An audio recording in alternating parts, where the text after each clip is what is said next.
Syederalun Gubernur Aceh Zaini Abdullah melakukan pemantauan pelaksanaan ujian nasional di SMA Negeri 1 Idirayu Aceh Timur. Pemerintah Aceh tahun ini menargetkan tingkat kelulusan siswa-siswi bisa semaksimal mungkin. Gubernur juga mengakui bahwa pelaksanaan ujian nasional di Aceh secara umum berjalan sesuai dengan yang diharapkan.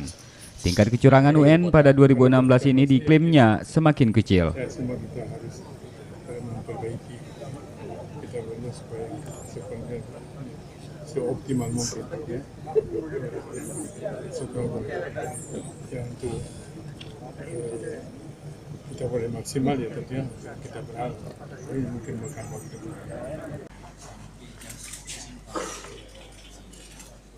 Sementara itu, Dinas Pendidikan Provinsi Aceh menyebut bahwa jumlah peserta ujian nasional tingkat SMA sederajat di Aceh tahun ini mencapai 69.600 orang lebih. Dari Idirayu, Seni Henry, Serambi On TV.